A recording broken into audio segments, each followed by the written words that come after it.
The IndyCar Series, a collection of tracks and teams in competition with its roots stemming back to the hallowed grounds of the Indianapolis Motor Speedway.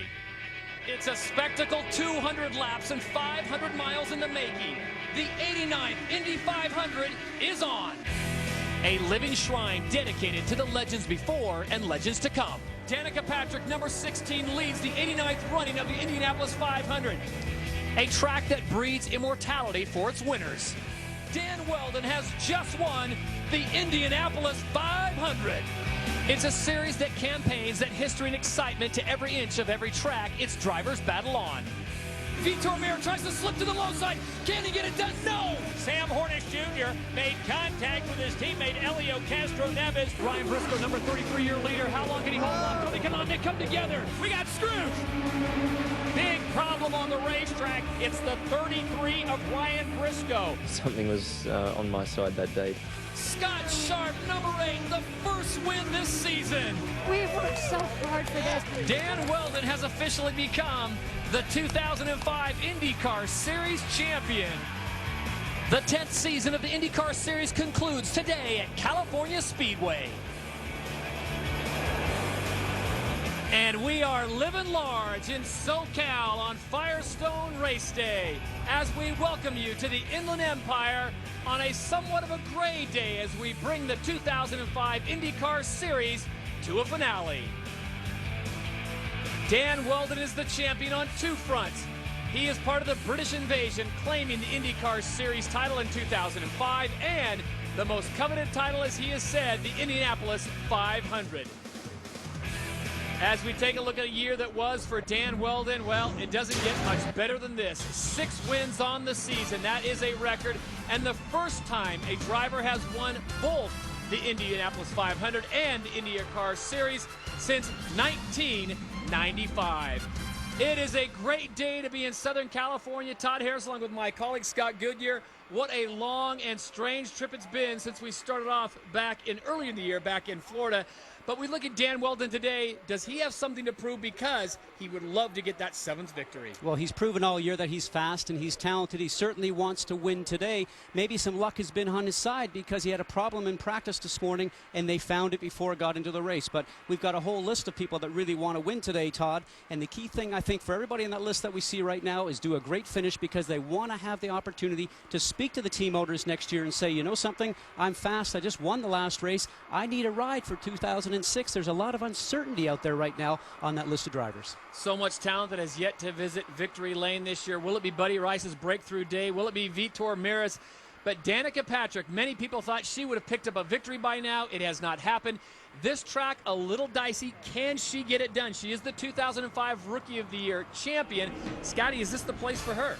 The real deal. That's what I hear down the pit lane all the time because they know that she's fast, she's competitive. Look at some of these stats right now. Always fast, taking a look at the pole. She starts 4th today. A great opportunity to win. Ray Hall Letterman likes this type of track. It's very quick, 215, 220 miles an hour all day long. I expect she'll be there at the end of the day. The real deal, no question about that. 3 poles in 2005 and 704 media appearances, folks. That's right, 704, and she's handled all of them with class and grace. For more on the Rookie of the Year, let's check in with Vince Welch. Well, Todd, of the 12 drivers who've won in the Indy Racing League IndyCar Series, it took an average of 33 starts to get their first win. Today is Danica Patrick's 17th start. As you mentioned, she is the Series Rookie of the Year, also the Indy 500 Rookie of the Year. And I asked her before she got in the car, what do you feel like you have to prove today? And she said, I believe every driver feels as though he or she has something to prove every time we get in the car. No question, Danica and the champion, Dan Weldon, have been the 2 most mentioned names this season. And no question, they're 2 great competitors, but they also aren't afraid to have a little fun together. Regis and Kelly or Dr. Phil? Regis and Kelly. Leno or Letterman? Easy. I'm going to go with your favorite guy, Letterman. Dan Weldon, ladies and gentlemen. Rolling Stones or the Beatles? Beatles. That's nice. Leather or silk? Leather. I'm in love, boys. I'm in love. Okay, Times Square or the red carpet? The red carpet. You've always been one for the camera. Fun, isn't it? It's all good. Yeah. She always has to bring my personal life into every interview, this girl, huh? That's what they want. Redkin or a Beta? Oh, you're funny. A Vader. Tony a Vader. I don't know the difference. English sheepdog or miniature schnauzer? Miniature schnauzer. Got 2 of them. Flute or cowbell? Cowbell. That was easy. More cowbell. You always need more cowbell. Tom Cruise or Will Ferrell? Will Ferrell. Because of cowbell. I'm not a Tom Cruise fan. He has got a little crazy, hasn't he? Emerald cut or pear cut? Neither. Princess cut. That's what I have. All right. Paris or Angelina? This will tell a lot. Oof. You got to choose carefully because No. you're eliminating half. It's easy. It's Paris. Dan and Danica, 2 of the compelling personalities in the story this year in IRL IndyCar racing. And who can forget the Indianapolis 500? Daring Dan, he stole the race, but Danica Patrick stole the show in the hearts of millions of Americans. And today, if either one of those want to steal a race, they're going to have to go around or through this guy, Dario Franchitti, who is the pole sitter today. And he told me moments ago, Doc, I am on a mission. We have had miscues, misfortune. I should have had 4 or 5 wins. I have only 1. I want to finish the year up front. And if he does win it and secure that mission, he'll make history because no one has ever won here at California Speedway from the pole. He would be the very first. Watch Dario early on. Let's check in with Jamie. Well, Doc, we continue to dry things out here at California Speedway. Now, when we return from the break, I will introduce you to one of ESPN's most famous athletes. He's a legend on 4 wheels, but it's 4 wheels of a different kind. That's when we come back.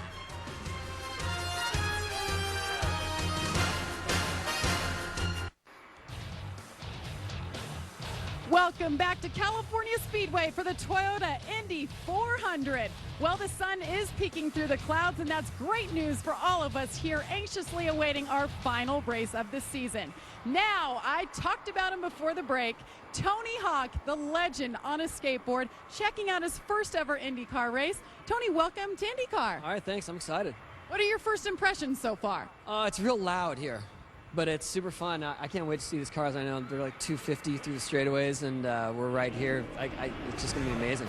They're very fast. They go about 220. 250 sounds better, but yeah, hey, well, you were out there actually performing earlier. It rained, but everybody was telling me they couldn't pull you off your pipe out there. Yeah, well, we got a little late start because of the rain, and then we dried up the ramp, started skating, and they kept saying, okay, we got to go, Grand Marshal, let's go. We're like, 1 more run. Okay, 2 more runs. And then finally just came off the ramp, pads on, came straight out to here, and here we go. We're starting. Now, you are the Grand Marshal today. You get to start this whole thing. We're just a few minutes away from race time. Are you a little nervous at all? No, because I got the easy part. All right, have you been in a pace car yet? I haven't been in the pace car yet, but I don't think that one's going to go 220, right? Am I? No, I think you're safe there. So we'll check back in with you for the most famous words in racing, all right? Okay, I'm ready. All right. Vince Welch? Standing by with Roger Penske, the man who built this race facility, California Speedway, the first race here in 1997. And from an IndyCar perspective, you've not won here. One of your teams has not won here. How important would it be for you to get a win today? Well, I think it'd be a great chance for us to, finish a great history here at the Speedway. Obviously, this was a track that we built. We took all of the things and put in place. We helped with the spectators, certainly the drivers and owners. But, to have a win, that's what we're here for. And with Sam and Elio, I think we've got a good chance today. You don't have an opportunity to win the championship. Dan Weldon has already locked that up. But how important is it to finish the season on a high note as you look ahead to 2006? Well, there's no question that if you can come out of here with a win, that gives you the momentum for the next year. We've had a great year, lots of poles, some wins, both drivers. We come out of the win, both of them talking to each other. That's good. And we're excited about the future. But, again, it's an important race. This is a tough race. And, it's down to the last positioning yourself in that last 5 or 10 laps. Thank you, Roger. Now let's go to Dr. Jerry Punch with a very important story. Doc? We talk about how important engines are here in all kinds of motorsports, and there's no doubt this year that Honda has been the heavyweight in terms of the horsepower category. They won their 2nd consecutive Engine Manufacturers Championship, powered Dan Weldon to a Drivers' Championship, and of course, yesterday, a major announcement from Honda. They will be a major supporter of the Indy Racing League IndyCar Series through 2009, and they've even told the folks that they would support the entire field in terms of engines if asked to through 2009. So a major announcement by Honda yesterday. And oh, by the way, today Tony Kanaan starts in 10th spot. He'll have a Honda on board. He'll light that fuse early on. It should be fun watching him make his way to the pack, through the pack early on here toward the front. So a big year for Honda and a big announcement for the future of them here in IndyCar racing. Guys? All right, thank you, folks. We are almost set to go as they start to warm up that green flag. And the man that'll do the honors today, NFL Hall of Famer John Elway. Played college football just up the road at Stanford. We'll see how he does when the flag drops in Fontana after this.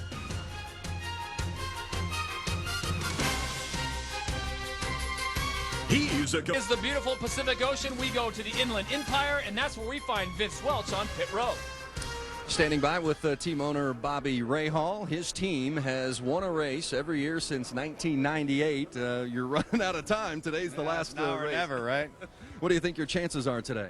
I think they're pretty good. I mean, Danica and everybody was pretty happy with the cars this morning in traffic, and you know, but this race, a lot of crazy stuff happens, so who knows? We'll see. We'll be keeping an eye on him. Of course, he has former Indy 500 winner Buddy Rice as well. It's been a tough season for Buddy. Boy, how big it would be if the 15 car could go to victory lane today. Todd? All right, thank you very much, Vince. As Bobby Rahal paces like a nervous cat, it is going to be a great race day, and we thank the folks at Firestone. We thank you for joining us for Firestone Race Day here from Fontana, the 17th and final race of the 2005 IndyCar Series here in California. And now it is time for the most famous words in all of racing, and for that we send it down to the man, Tony Hawk on 4 wheels. And now, race fans, would you please welcome skateboarding legend Tony Hawk as he delivers those most famous words in motorsports. Drivers, start your engines!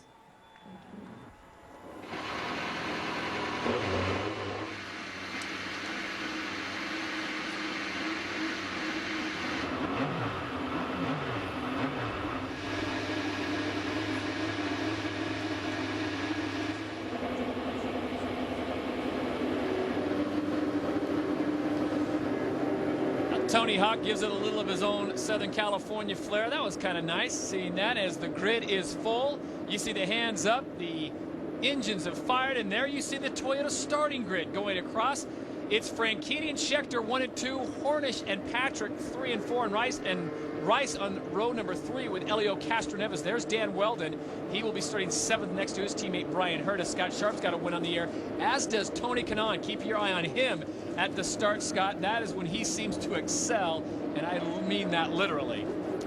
Completely different conditions right now, Todd, than what we had these past couple of days. In the low 90s when drivers first went on the track. This morning, 62 as we're taking to the track right now. Completely different conditions, as I mentioned, for all these engineers to compute what they need for the car. The wind has changed directions. Many things we're going to watch today. A little bit of unknown because the rain came and washed all the rubber off the track. So all these drivers are going to have to get used to a completely different racing surface here in the opening laps. As we go on board with Dan Weldon, we'll give you the rest of the onboards as they come down, but we quickly have a moment to go back down to pit row for a man, the only man I know that has better hair than Scott Goodyear. Jamie Little? Hey, he does have pretty good hair. They're saying you have good hair. Patrick Dempsey, of course, we're in Los Angeles, so the stars are coming out to watch the drivers, but he is a true race car fan. It's great to see you out here, Patrick. Who are you rooting for today? I'm rooting for everybody. I hope it's a safe race. I hope it's a good race. You know, we'll see. I think it's going to be competitive. Everything's been settled, so it'd be nice to see Dario up front there. Get it? You know, we'll see. So you get to watch. Well, I'd like to see her finally win this year. And now you get to watch the racing today, but tonight Grey's Anatomy is on. Great show. Yeah, 10 o'clock, ABC after Desperate Housewives. Really good show tonight. It's very funny. It's poignant in places. It's great. It's a great show. I'm really happy to be on it. Are we going to see you in a car next year? I'm hearing rumors. Well, I sort of made an announcement with Hypersport. I'll be doing some Grand Am racing next year. I mean, I'll be doing a lot of the IRL events. I really love this race, you know, and the people around this series are just phenomenal. And it's a real honor to walk up and meet all the racers. They're really great people. And racing in general and the sport is just, I just love it. I'm so passionate about it. I'm lucky the show's successful that I can get to do these things, you know, so it's all really nice. And I love the American Le Mans series and working on a movie based in that world. So I'll be trying to hit as many races as possible and some other announcements later on in the year. Awesome. Patrick Dempsey checking out the race. Now let's go to Dr. Punch. And just a reminder that our newly crowned IndyCar champion, Dan Weldon, had dodged a bullet this morning in the final practice session. They broke what they thought might have been an engine, but it wasn't. It was an intermediate shaft in the gearbox that controls the 2 drop gears. They had to rush the car back, change the gearbox out of the backup car, and that car has not been back on the racetrack until now. So still some unanswered questions there on Dan Weldon's ride. Now, let's check in up pit road with Vince Welch. Well, Doc, the only driver in the field today who has actually won a race here at California Speedway is Sam Hornish Jr. He won in 2002 and 2003 as a driver for Panther Racing. Today, of course, he drives for Roger Penske and Penske Racing. Hornish currently 3rd in points. He's 26 behind Tony Kanaan and 34 ahead of Dario Franchitti. He wants to make sure there's not a 1-2-3 Andretti Green sweep today. Hornish says he believes he can still get 2nd in points. Todd? All right, thank you, Vince. As we take a look at Sam Hornish Jr., he is just behind the yellow car, and that is of Thomas Scheckter, the Chevrolet. This is their last race, and now it's time for Scott's keys to the race, the keys to winning, Scott. Well, wind plays a huge part at this racetrack. 2 miles in length, and the wind changes whatsoever. It changes the handling of the car. It changes the need for different gear ratios. We'll have to watch for that. The patience, have to have a lot of patience here, not only in traffic, but also with the car's handling. Because of changing conditions today, you'll probably have a car that wants to change throughout the race. Communicate with the pit lane, make some changes during your pit stops, and have the opportunity to make the car ready for what I say is number 3, which is the last 50 laps of the race. That's what this is going to come down to. Get the car ready to go for those last 50, because that's when the racing really gets interesting. And those last 50 laps may be coming from 5,100 if rain comes. We need to get 100 laps in to make this complete. We want to remind you on ESPN 360, they are going on board with Danica throughout the entire race. You will not want to miss that. And remember, the man waving the green flag, I know he's got a cannon of an arm. We'll see how he can do with a flag. That is NFL Hall of Famer John Elway. Huge to get him here. You'll normally be watching an NFL football game. But folks, we are doing it Southern California style. Grab yourself a fish taco and settle in, because the surf is flat and the IndyCar Series has invaded SoCal. It's go time for the Toyota Indy 400.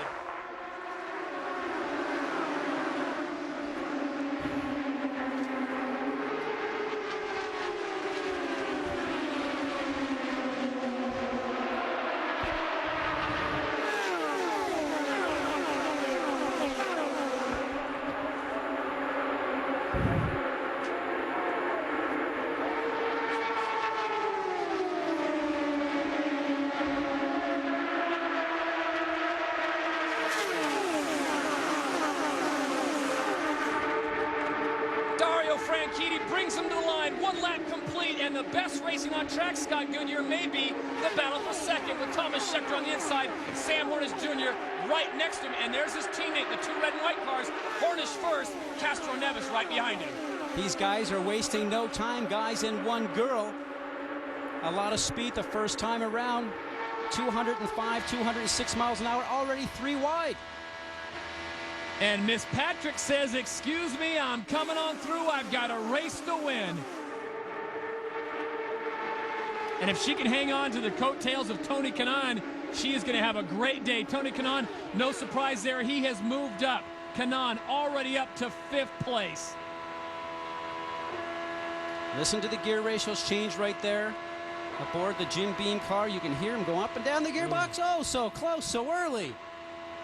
Dan Weldon, we saw him earlier in the show having that one-on-one conversation with Danica. It looked like right there he was trying to get another question, and he was that close. There is your leader on the left-hand side, the blue and red ARCA X car, the pole sitter, Dario Franchitti, and Thomas Scheckter is bringing the Chevy on through. Very fast when they unloaded off the trailer the other day, and I asked Thomas, I said, you think it's good? He said, we've had some niggling little problems coming onto the car, but I think we have something that's going to be so fast on race day. I'm so excited. I wish we could race this afternoon. It's like there's one blue light special plate left, and they're all racing for it. It's Thomas Scheckter, your leader now. Scheckter comes around as they come out of turn 4 at this D-shaped oval in California. Gary Pedigo, the co-owner for Schecter's Panther Racing, also with Thomas Enge, the rookie, on board, and he is going to have his vision busy today. You know, Todd, a lot has been said about the horsepower race. We qualified with the top 3 manufacturers, all 1, 2, 3. We have that right now as the race is happening. The parity that's in this series right now between the manufacturers is terrific. There you see the IndyCar Series wins by manufacturer. Honda has already clinched that title with 27, Toyota 17, and Chevy 18, and that is not bad. But remember, as we reported earlier, Chevy will not return in 2006. So as it stands now, it is going to be Honda and Toyota shooting it out in 2006. And Tony Kanaan once again on the move. Scheckter, the South African, out in front. He's got a Penske driver right behind him, and Sam Hornish Jr., the red and white, and Dario Franchitti, the 27, on the outside. But it's Kanaan going to the low side, sitting in fourth place with his teammate Dan Weldon just to the outside. Car moved up the racetrack there. You heard him get out of the throttle. Disturbed air coming from the cars in front. A lot of drivers I spoke to have said there's not been a lot of grip on this racetrack this weekend. Maybe cool conditions this morning will actually even make it a little bit better for them. Sometimes that cool air gives you a little bit more downforce. You are looking at Tony Kanaan just a moment there at 215 miles an hour. Look at the cool demeanor. Stays focused. The head barely moves, Scott, and he is traveling quickly with his teammate just to the side of him. And you can see his head bouncing there. There are bumps on this track, which is hard to imagine doing at 215 plus. Drivers know they're there, Todd, but down the backstretch, we'll show you here in a minute, you don't want to live up and leave that open line on the bottom side. You don't want to move to the right because somebody will come along and fill it. So the drivers say we have to drive over the bumps. Nothing we can do about it. If we open that door, somebody's going to certainly come in there and take their lane. Dangerous move by Dario Franchitti. Look how high he's going, Scott. You talked about the track, the conditions. We had rain this morning, probably not as grippy as they'd like. And look at the bumps. It is very chilly today, California speaking, 62 degrees, and we've been practicing the last 2 days in temperatures closer to 90. So is Dario taking a chance going that high this early? He did it in practice, even in the hot conditions, telling me that he's very comfortable with his race car. A lot of grip, very happy that it can actually run up top. The thing that you have to remember is you have to be able to run low and high if you can be able to pass people around this racetrack, especially in those last few laps. Again, up on the high side of section, off to the right-hand side. Danny Weldon certainly having problems. You're clear. So Danica Patrick gets the pass on Dan Weldon. She will move up, and we check in quickly with Vince Welch. I spoke with her engineer, Ray Lato, before the race. He said they're starting Danica with a little more downforce than originally planned because of the morning rain. They said they hope they didn't slow her down too much because it's really important to keep her in touch with the lead pack. So far, it looks like it's working out just fine as Dan Weldon starts to make a move on her outside.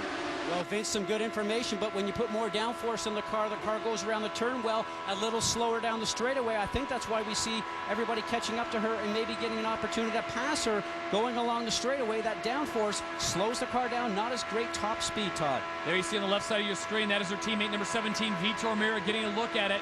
Dan Weldon getting a huge draft behind her, and he just blows past her. Plus her teammate, Buddy Rice, who started 5th, he has dropped to 10th on the first lap. Well, there's your leader, Thomas Scheckter, Sam Hornish Jr., Dario Franchitti. What a trio here in Southern California. We'll come back. You go side by side. Welcome back to Fontana. Reminder, Sunday night, Sean Alexander, Matt Hasselback, and the Seahawks look to remain undefeated as home as they welcome David Carr, Dominic Davis, Andre Johnson, the Houston Texans to Quest Field in Seattle. Texans versus Seahawks is also available in high definition on ESPN HD. Call your cable operator or satellite provider today. Coverage begins with NFL Primetime presented by Miller Lite Sunday at 7:30 Eastern. Back to racing here. It's the Toyota Indy 400, the finale for the IndyCar Series in 2005, and you are riding on board with Danica Patrick. That is her teammate, Vitor Mira. Coming up behind her, we have 16 laps down, and look at this. We are going 3 wide with another rookie on the outside, Tomasz Engi in the Rockstar car. Another one of those Chevrolet-powered cars trying to work his way forward. A very busy driver, goes off and does a lot of endurance racing. It was just at the Petit Le Mans the other weekend for Austin Martin. A guy with so much experience, not a whole lot of oval experience, has really done a great job this year, Todd. I've been very impressed with the way that he's approached this. I'll make the car right. Dan Weldon on the other end of that, he has slid back to 12th place right now, dropping off the pace, Scott, by 2 miles an hour. So Weldon finds himself not really in a desperate situation because we've seen this from him before, but why has he dropped off so much? For more on that, let's check in with Dr. Jerry Punch. Well, you just saw a moment ago when he took his right hand off the steering wheel that he's making adjustments in the cockpit on the car. Remember, he had an abbreviated practice session this morning because of the broken intermediate shaft, so he didn't get the dial of the car in. Now watch him go way up across the racetrack, way up there across the track there as Vitor Mira slides by. He was making a cockpit adjustment. Now watch his right hand. When he goes up, he's trying to hang on. The car goes up across the racetrack at 215 miles an hour. He's making adjustments inside the car on the chassis. The car's got a serious push, and obviously he's got his hands full right now as he is dropping back outside the top 10. Exactly right, Doc. Great call on that understeer, because if you do watch his right hand, what will end up happening is you'll see that hand himself should actually just be in the angle that it's at right now all the way through the turn. If it gets anywhere close up to that 12 o'clock area, which is doing more so in turns 1 and 2, his car is pushing. Now the wind is also making that handle differently for him in 1 and 2, but you'll hear him get off the gas and not carry the speed through the turn. That's why he's 2 or 3 miles an hour slower. In cockpit adjustments that Doc talked about, Todd, change the weight jacker, change the roll center, or change the roll bar rather, and this helps the car handle a little bit differently. He's hoping for a yellow right now. Look at the throttle there as we take a look at Firestone telemetry. He's still at 214 miles an hour, but you said it, the throttle backed all the way down to the 40%, and for Dan Weldon, that is somewhere he rarely goes, except possibly on pit entrance when you have to get down to 60 miles an hour. Still at 99%, 98 now. This is a problem, Scotty, do you think is linked to what happened to him earlier this morning when he was out practicing? He should be able to run 100% throttle around here. He starts to ease off of it. You can certainly see what's going on. And for him, anytime he gets off the throttle as he's right now, from those cars in front, he's getting that disturbed air. The car's got that push. The front doesn't want to turn when he turns the steering wheel. If you think about driving on ice and the front wants to go up towards the wall, that's exactly what he's experiencing. Real light in the steering wheel, and he's just saying, I need a yellow, guys. Help me fix the car. Some changes possibly on the car, or they just made it a completely different change for the weather. From Dan Weldon to our leaders right now, there you see Thomas Scheckter in the yellow Panther Pennzoil car. He is being followed closely, and I mean closely, at 215 miles an hour by Sam Hornish Jr., number 6, driving for Roger Penske. And how ironic is this that Sam Hornish Jr., a former Panther driver, I'm working with a former Panther driver. That's quite a fraternity you guys have going. You know, Sam had won here twice the first 2 races. Very strong driver on these fast tracks, loves the speed, very cagey. He's probably sitting back there right now reading what's going on with Thomas Schecter's car, so he knows in the future how he might be able to get around him. So many drivers have told me down in the paddock area that Sam Hornish Jr. is one of those drivers. He's not dirty, but he gives you enough to keep it clean, but not enough to let you make the pass. Everybody says it exactly. Just enough to make you get through, nothing more. If you want to chance it and take it, then go ahead. Probably another smart move he's doing right now, saving a little bit of fuel possibly, because under green, as we're doing right now, he certainly has to maybe throttle back, save a little fuel, maybe get another lap or 2 out of this tank full. And there's his teammate number 2 in the Rockstar car, the other Chevrolet. That is Tomas Enge from the Czech Republic. Started 11th up to 5th place. So would this be a beautiful swan song for Chevrolet or what? Let's check in with Jamie Little. Well, Todd, that's it. Chevrolet has 3 choices, 3 drivers out here today to take home the win and go out with a bang. Yesterday, Tomas Enge and Thomas Scheckter both said they're saddened to know this is their final race, but they couldn't think of a better way to repay Chevy than to go out with a win today. Right now, rookie Thomas Enge is running 5th. And the other Chevrolet that Jamie was alluding to is that of A.J. Foyt IV, who made the change in mid-season. Now, the driver, Scott, should be coming back. Chevrolet is not coming back. I just heard in the paddock in his last day, this is not confirmed, but have heard that the Panther team have been offered Honda engines for next year. As you know, there'll be Honda and Toyota. They'll have to make some form of a decision. It'll be interesting to see which one they choose, but they have a lot of experience, most race wins in this series. A talented team, talented engineers, great drivers, will be a threat no matter what power plant they have. Oh, the second car in your frame just brushed the wall, and that is of A.J. Foyt IV. He is still going, Scott, but the power has dropped off. There it is. Watch on the side. Actually going around the top side of Danny Weldon right there. Got a little bit of that dirty air off of Danny's car. Shoved the car up towards the wall, and that's what we call a pancake, Todd. Not any damage. Here we go. Watch this. I'll tell you, 215 miles an hour, your heart goes up in your throat. We will find out if that damage is something that will keep him from continuing on, or will A.J. Foyt's last race in the IndyCar Series be a memorable one? Stick around and find out. Can the South African hold off and get the victory, or will Hornish overtake him? We're in Fontana. Stay with us. And we welcome back to ESPN's coverage of the Toyota Indy 400 from California Speedway in Fontana. The man who got this thing all going was Hall of Fame 2004 class member, that of course of Mr. John Elway. Now we knew you had the arm for a football, but the flag, that was impressive. How was it? You know, it was fun. I'd never done that before, so it was fun. The one thing you told me is make sure I don't drop the flag, so I had a good grip on that thing. Quite a rush of air when those guys go underneath you. Unbelievable. I tell you what, power and speed and the noise was unbelievable. Now, your experience with cars is selling cars in the Denver area with the John Elway dealerships, but auto racing, is that something you've come to love or something you could be getting into? Well, no, I'm not planning on getting into it, but I do enjoy watching it. It's something that I don't know a whole lot about, so it really intrigues me. All the different little intricacies that go along with this sport are amazing, and so just to kind of be around, it's fun. We to got watch. a big crash here. It looks like in turn number 2 as it comes around, and I believe that is A.J. Foyt IV, something we don't want to see. And we just had a report earlier that A.J. was having some problems, Scott. Did you speculate on what Todd, this could be? He came in during our break. He came in, obviously made a change, so he's now gone out. But, we were just talking about retirement just a moment ago, John, and this is one of the reasons that I retired, because you get sick of hitting the wall, just like you said you got sick of being bruised on Monday morning. Now, he's obviously all right. He's moving inside the cockpit, but let's not forget, Todd, this is his last race that he is in the Indy Racing League, because he's moving over to the Busch Series next year, so not a high note to leave the season. Well, as John Elway knows, this is not the way you want to go out. You want to go out scoring the winning touchdown at the Super Bowl. But for A.J. Foyt, he is moving on to NASCAR, and there is the man, A.J. Foyt. And I can only imagine what he's saying right now. You probably had some coaches like that. Yeah, I did. I tell you what, AJ's obviously a legend in this sport, but obviously I'm sure he's disappointed with this. What brought you to California? I mean, we're honored to have you here, and you got to wave the flag. That's something you got to put on the resume. But are you in this area? I mean, it's Sunday. I would expect you to be home and doing some quarterbacking from the couch. Well, actually, I'm from Southern California. Right. I went to high school at Granada Hills High School. Played at Stanford. And played at Stanford. But it's always nice to come home. And plus, I've got a Toyota store, Crown Toyota, which is right next door in Ontario. So it's always nice to be able to come back and see everybody there. Well, here it is, Scott, one more time. This is just the tail of it. Can't really get a good idea of what the problem was. But A.J. making contact once again, Scotty, and we didn't really hear anything on the radio, any reports of what could be going on. Now, I've been through this situation before. He's not popping out of the race car, guys, so this means that he knows he has some injury, so he's going to wait for the medics to come along with There's the backboard. Not a great situation, because he's supposed to start his Busch career just next week at Memphis, driving one of the Busch cars, so this is going to be a big disappointment for him. Even if he gets out of the car and he's walking around by Tuesday, he'll be sore come next weekend. Well, John, you've been around obviously teammates who have been injured during the course of the game, and someone like this, you just hold your breath. I think that's one thing that I have so much respect for these athletes, and the courage that it takes to jump in a car and go 100, 220 miles an hour is unbelievable. And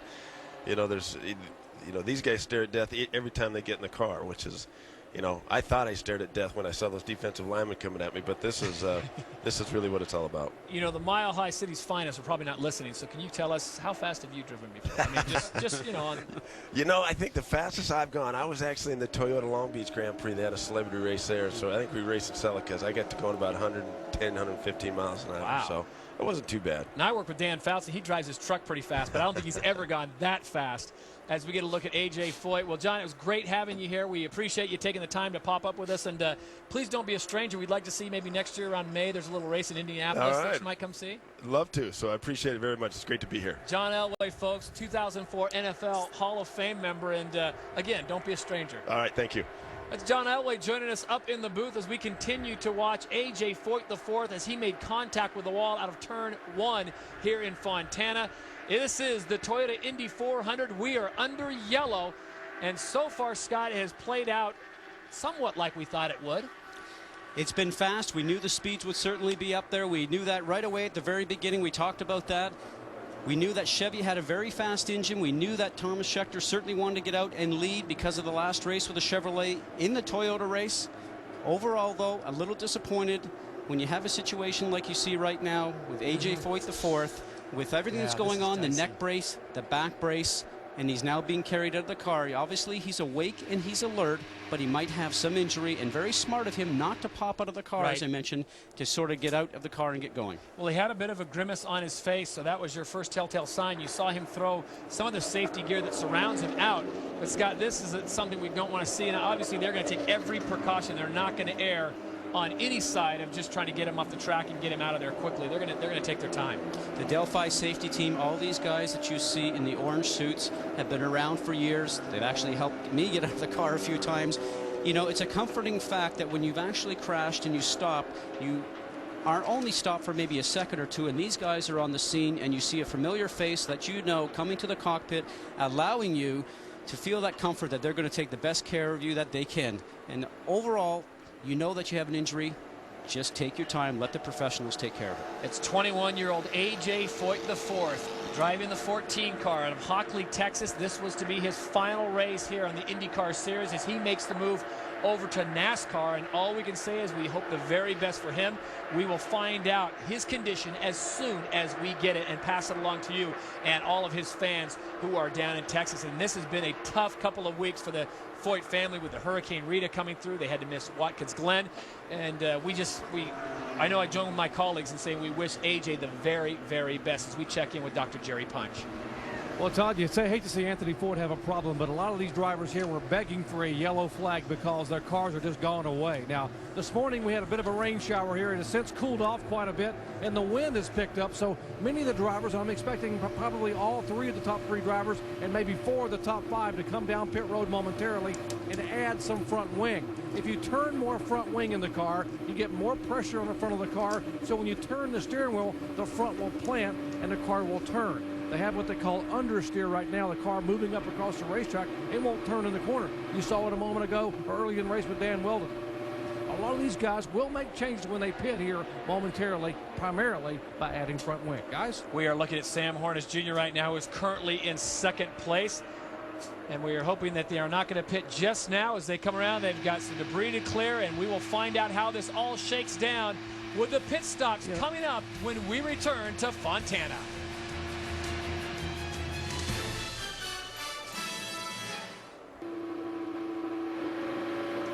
Under yellow at Fontana. Reminder, next weekend the NHRA Powerade Series moves on to Nevada for the AC Delco Las Vegas Nationals. Saturday, catch the Budweiser Shootout at 10 Eastern, followed by qualifying at 10:30. And final eliminations, folks, Sunday at 8 Eastern at ESPN2. That's the AC Delco Las Vegas Nationals.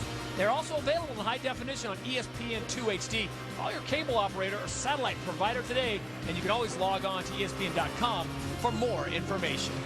A lot of great racing in this part of the country as we watch the drivers continue to go around the track. And the big problem, Scott, is pit out. They've got a lot of debris and things they need to clean up out there, so I obviously don't want to bring them in if they're going to have issues down there. All the parts coming off the car, all the metal objects and the carbon fiber from the car itself are actually on the pit exit lane, Todd. You're exactly right. So Brian Barnhart and the people here from the IRL that are in charge will certainly allow cars to actually drive over that if it's still there. The pits are open and Thomas Schechter leads them down there. Let's check in with Dr. Jerry Punch. And we'll show you all three. Top of your screen, the Pennzoil Chevy of Schechter. Middle of your screen, the Toyota for Sam Hornish. And the bottom is the Honda for Tony Kanaan, who'll be pitting right in front of his teammate, Dario Franchitti. At the right, watch the pit clocks already underway for Schechter, pitting farther up pit road. Now they'll take a turn of wing out for Sam Hornish, and they'll put a turn of front wing in for Tony Kanaan. Schechter is already out 9.2 seconds. Great stop for the Pennzoil guy.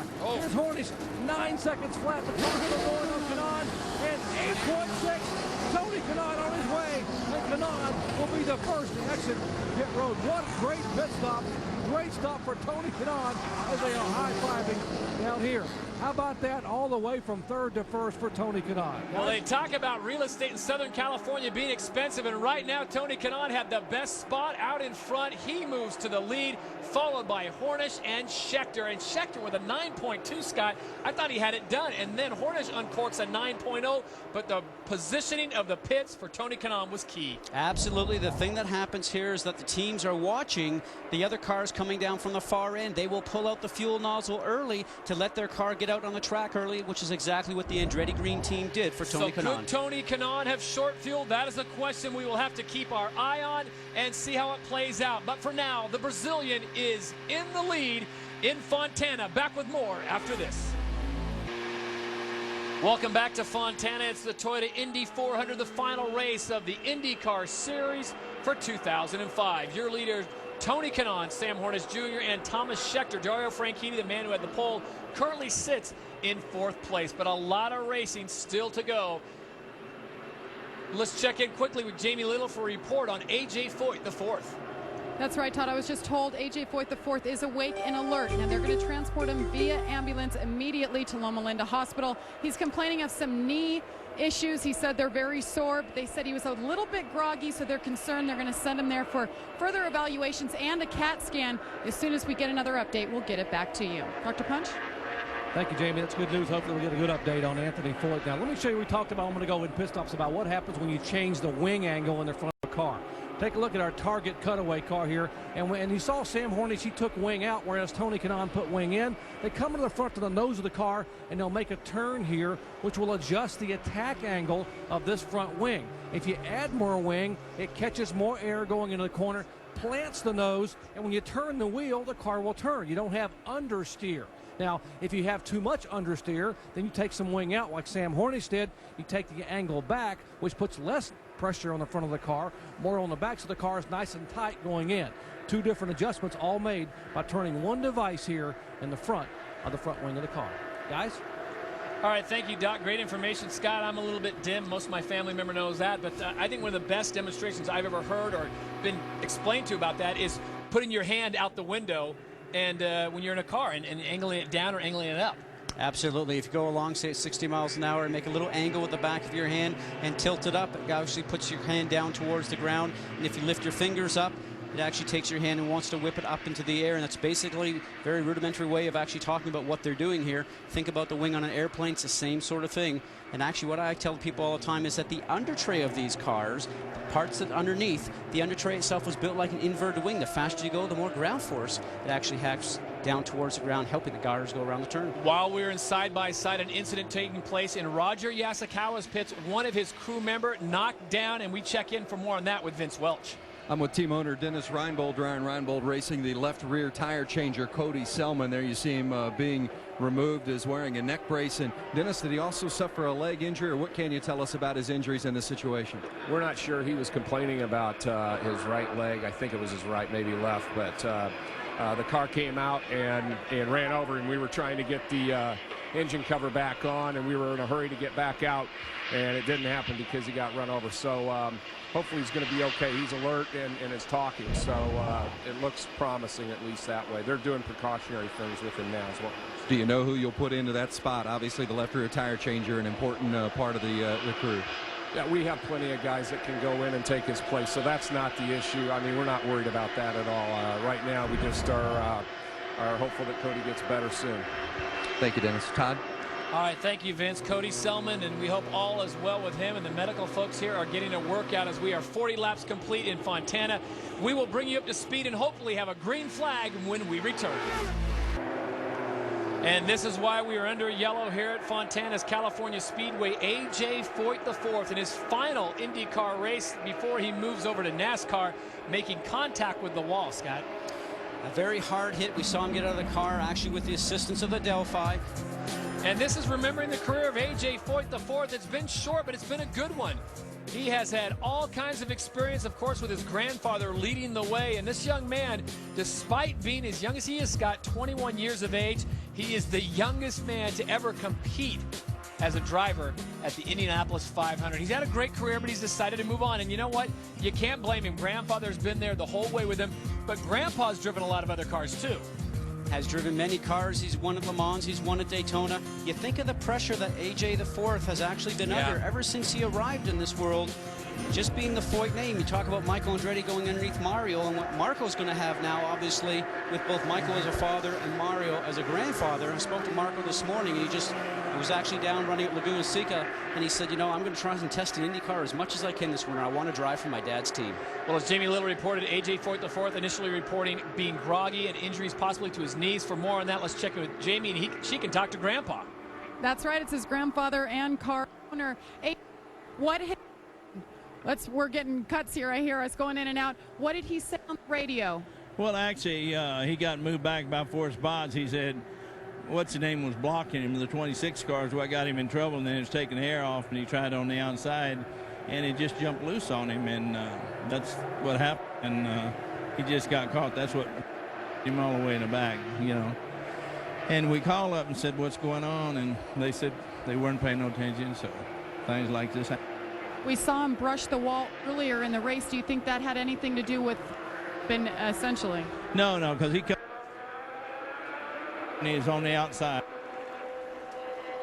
Vince, he said everything's fine. I said, you sure? He said, yeah. And he said all it did was just jump out from under him. Grandpa said he's long-legged. That's why he's complaining about knee problems, but hopefully everything's fine and we will get an update. Thank you. Okay. All right, thank you, Jamie, and thank you, AJ. And look at this, Scott. That looks like a little bit of white smoke coming out of the back of the 27 car, and even more now. And that we're in saving yellow. Fuel. That's what we're doing right now. Honda has a system, from what I understand. You'll never get the information directly from Honda of a way of actually turning off some cylinders to save fuel underneath yellow. So I suspect that's probably what they're all doing right now, is saving just a little bit of fuel underneath the yellow. This is California, though. They're pretty tight on emissions. They might be out here cracking down on these guys, and Dario Franchitti. So that is the conspiracy theories. We take a look at our Toyota lap leaders. It is Thomas Scheckter with 32. Tony Kanaan's been up front for 6. And our pole sitter, Dario Franchitti, has 3. Sam Hornish Jr. made a brief appearance up front with 1. And they are now starting to bunch them up, which means we are getting closer to going green. Remember, folks, if you want to get all Danica 24/7, check out ESPN 360. They are riding on board with Ms. Patrick for the entire race live now on ESPN 360. And that is one amazing thing. If you've never checked that out, go check out ESPN 360. A lot of fun there. Danica Patrick, in-car camera. Danica 24/7. That's amazing. A young lady that's going to get married in about a month from now in Phoenix, Arizona. A lot of that happening. Buddy Rice getting married here in a couple of weeks in his hometown of Phoenix, Arizona also. So even though the racing season's over, a few drivers are still going to be very busy. So it's Tony Kanaan, your leader, followed by Sam Hornish Jr. and Thomas Scheckter, the top 3. There is Danica Patrick. Danica currently running in 12th, and the green flag is out as they make their way out of turn number 4. We are back up to speed in Fontana. Boy, Dario Franchitti having a quick go-around of Thomas Scheckter on the restart. Some great timing by getting to the line quickly with the green flag dropping, and he takes advantage of gaining a spot. And that is just the debris they threw out on the track to absorb the oil from the A.J. Foyt IV incident. It looks like it was more than that, but that will quickly dissipate, and we've got some great side-by-side racing as the field has bunched up. We are now down to 20 cars with the departure of A.J. Foyt IV and Thiago Medeiros, who crashed during qualifying. As they come to the line one more time, it's the Brazilian, the 11, Tony Kanaan in front, followed by Sam Hornish Jr.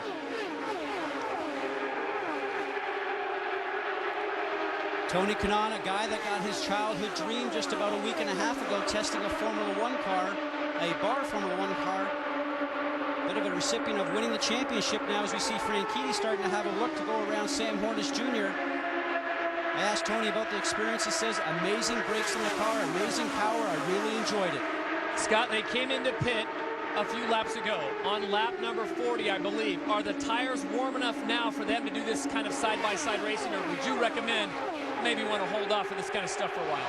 Well, they're race drivers, Todd. No, the tires maybe aren't really ready to go yet, either with temperature or pressure, but it doesn't stop a race driver from putting his foot on the gas. That's what you get paid to do, and you don't want to see a car in front of you at all. So these guys are hard on it. And right now, look at Scott Sharp. That's as racy as he's been all weekend. He's been up around the top 5 or 8, but now it looks like maybe some changes during this last pit stop has made his car work very strong. Is it a case of Sharp going faster, or do you think Thomas Scheckter having problems?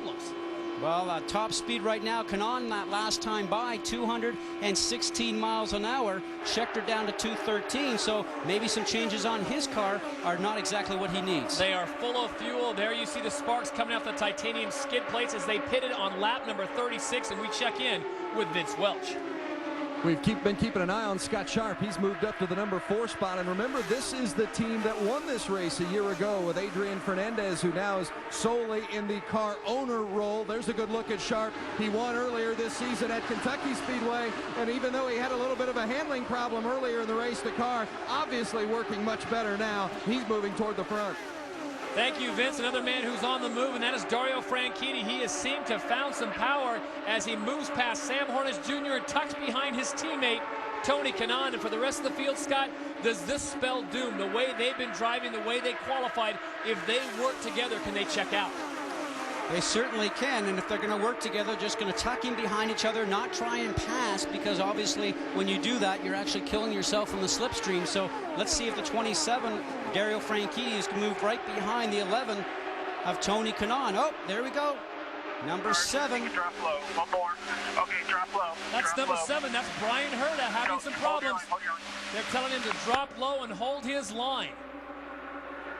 Looks like all 4 tires look like they are actually up to pressure. A little bit of debris maybe wrapped around his helmet. Maybe it looks like some tape, but probably tear off. You know, look at the bumps on the racetrack. Herta's right in front going. Weldon goes low. Oh, man, and we are Castroneves goes so high. Wow. Scotty, that's at 212 miles an hour. Watch this. Car directly in front right now. On your right is the 7. Oh, right around, you know, and that is not something that you think about, Todd. This is something that just happens by reactions for these drivers. Let's check in with Dr. Jerry Punch as the yellow flag comes out.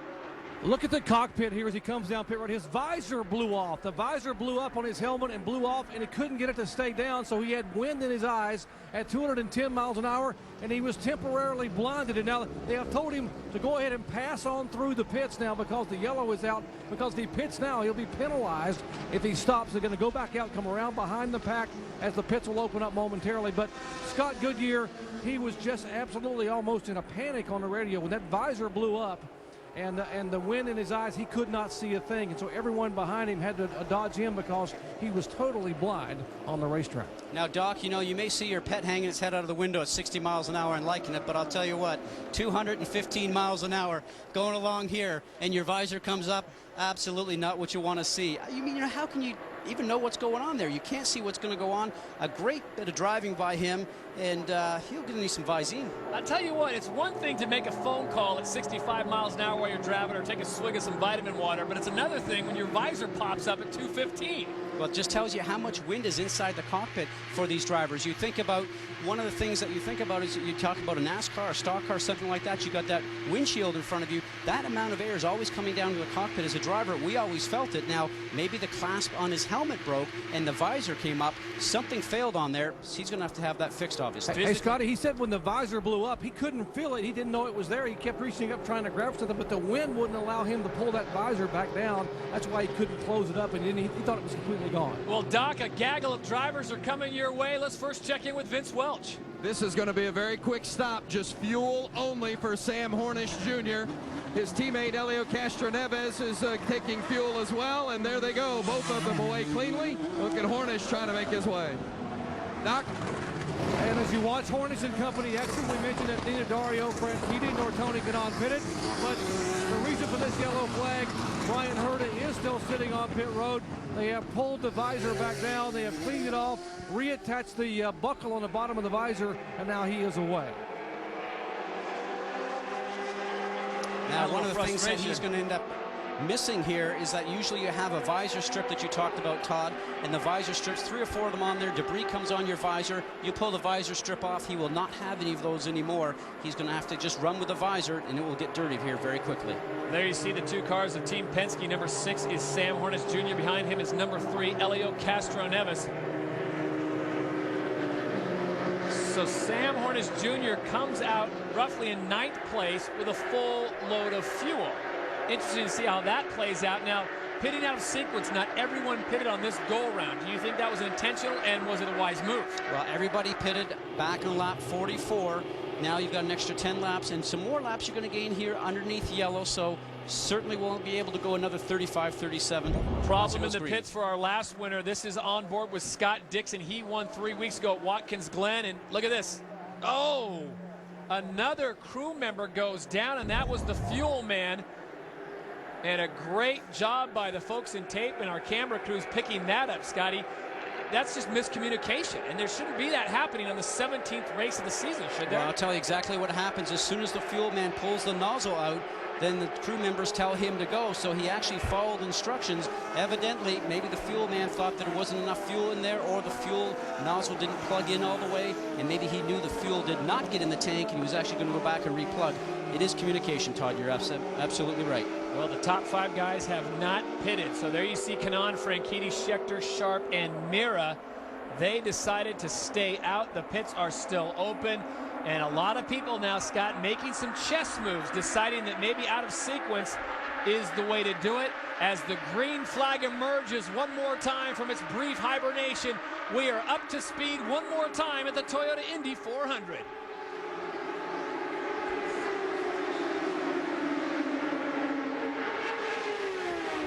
Franchitti making it look a little bit easy going around the high side, and just behind him, Sharp is doing the same thing, Todd. Boy, has his car gotten strong. Two of the best restarters in the business, Tony Kanaan, Dario Franchitti. They are teammates, Scott.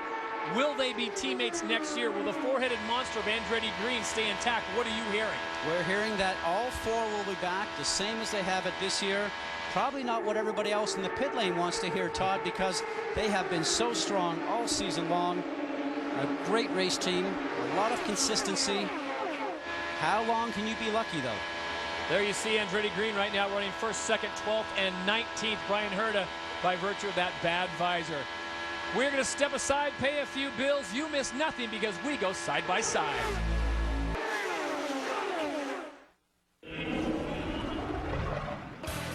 As they come down the front straightaway, the green flag is out and we are off and racing. St. Pete's finest have put away the tickets. Street racing is legal. Ryan Briscoe, number 33-year leader. How long can he hold on? Tony Kanaan, they come together. Your winner at the Honda Grand Prix of St. Petersburg, Dan Weldon, picks up the victory, followed closely by his teammate, Tony Kanaan.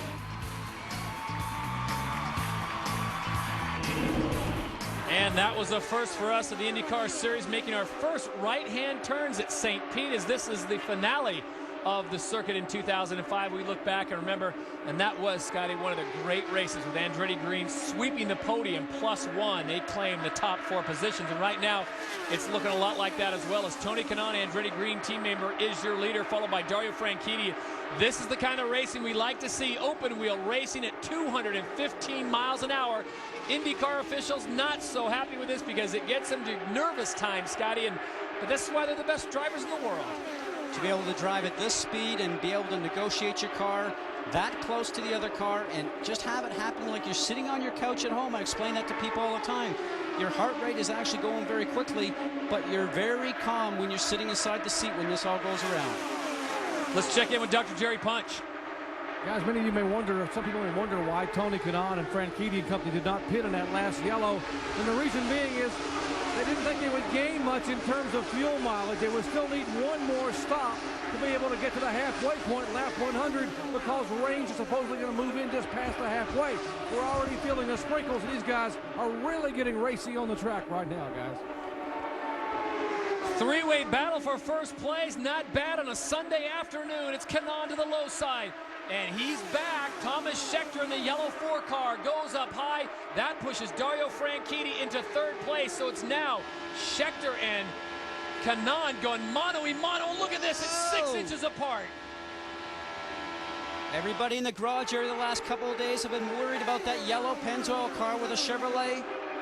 Thomas Scheckter behind the wheel. Now Kanaan's going to try and move him up the racetrack. Scheckter wants to get down to the low side.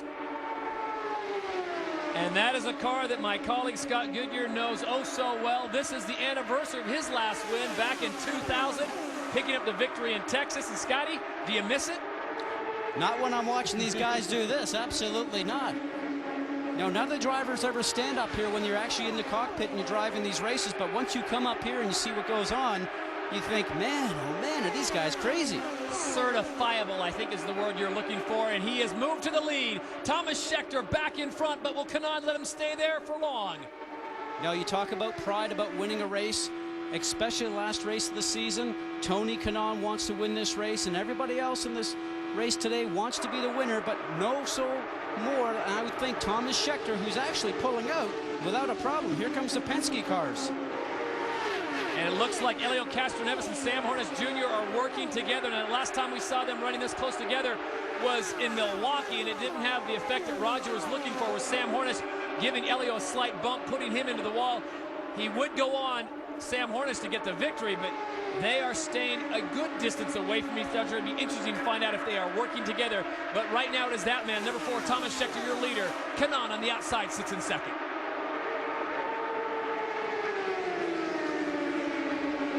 Guys, and I want to mention the fact that the co-owner for that Penske Panther machine is John Barnes. And John Barnes had major surgery in Indianapolis on Thursday.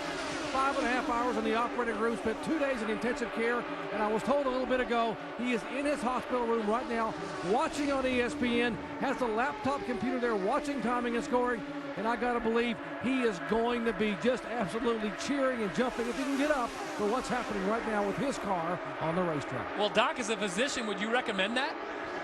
Well, as you take a look at Gary Panico, no, I would not. But you know what? John Barnes is a guy that's all about emotion. He loves the sport of open wheel racing. He knew he had to have this surgery, and this whole team has dedicated this performance today to him getting well in a hurry. And what an incredible job they have done here for this Penske Panther team here for John Barnes and Doug Bowles and company. And we ride the team as well, sending our very best to John Barnes. Get better, JB. We hope to see you soon. Also, Al Unser Sr. having some health issues right now, Scott, and we certainly don't want to lose either one of those gentlemen. We hope to have them around for another 50 or so. What do you think? Al Unser not feeling well on his drive here from Albuquerque, New Mexico. He's actually in a hospital room in Winslow, Arizona, and we wish him all the best. Certainly a great name in motorsport, the Unser name, and a guy that's actually at the racetrack each weekend as a driver, coach, and does a lot with everybody in this series. Well, the field is starting to string out, but they are not checking out, and that is the key. They are keeping everyone within eyesight as they come out of turn number 4 down the front straightaway. It is Thomas Scheckter out in front with Kanaan behind him, and this is oddly reminiscent of that night back in Texas when Scheckter was able to hold off Kanaan and Hornish and pick up the victory. Penske cars have always been so fast at Texas Motor Speedway. A great evening for Thomas. He said, you know something, I wish we had about 4 of those this year. We certainly could have won a few more. He was running the platinum paint color there and hanging out with Gene Simmons. That's kind of an odd combination. But it is Scheckter today, and everything seems to be working for him. Scheckter, Kanaan, Franchitti, and Weldon now has moved up to 4th place. How will this thing shake down, and will Mother Nature keep the rain away? We hope so. Stay with us. We're coming back to Fontana after this. Sunday night, it's Sean Alexander, Matt Hasselbeck, and the Seahawks, who look to remain undefeated at home as they welcome David Carr, Dominic Davis, Andre Johnson, and the entire Houston Texans to Quest Field in Seattle. Texans versus Seahawks is also available in high definition on ESPN HD. Call your cable operator or satellite provider today. Coverage begins with NFL Primetime, presented by Miller Lite, Sunday at 7:30 Eastern. As we ride on board with Thomas Scheckter, the number 4 Panther Penske ride, he is your leader. He is being followed closely, and I mean closely, by Tony Kanaan, who is not letting him get away. He has led 43 laps, Scheckter has, and how would he like to send Chevrolet out with a bang, picking up a victory in the final race here of the IndyCar Series. On board now with the 2nd place driver, that is Tony Kanaan, TK, the Brazilian. He has been up front for a while, but he is the fastest mover, and Scotty, he is the craftiest of them all. Knows how to sit back, save his race car for those last 10 laps, that sprint to the finish. I just wonder whether the Honda has enough for the Chevrolet out in front. Dario Franchitti, the pole sitter, very, very strong all weekend long, said that he has something to prove here. Could have won so many more races this season, but just some mechanical woes. Awfully high coming off too there. I wonder what that's all about. And Danny Weldon right there sitting in 4th, little DW as I like to call him. A man that always looks good. Certainly wants to win today, but looks like he's having some car handling issues. And a little wiggle right there as we watched him go through turns 3 and 4. He's going to have to make some more changes on that race car during the next pit stop. Slight gap to the next one, and we've got a nice battle here. This is the battle for 5th place right now. On the inside, that's number 8, Scott Sharp. Now living in Florida, originally from Connecticut. And on the outside, it's the rookie, Tomas Enge, whose week in Watkins Glen came to a brief halt on the last lap when he got together with Elio Castroneves. That was 3 weeks ago. Fortunately, both men were okay, but Sharp, number 8, currently sitting in 5th. There's Enge currently sitting in 6th place, and they've got a nice little battle going here. The Rockstar Chevrolet trying to get past Sharp, and that is a tough task. Dropping back to another position in 7th place, Vitor Meira, the proverbial bridesmaid of the IndyCar Series, a guy that I know my colleague Scott Goodyear has picked on many occasions. He has yet to deliver. Many times has he been second. You know, second so many times. Second to Indianapolis, a great payday, but you have to win a race if you want to have an opportunity for next year. Spoken to him many times. He says, I don't know what it's going to take. He has to have an opportunity to prove himself.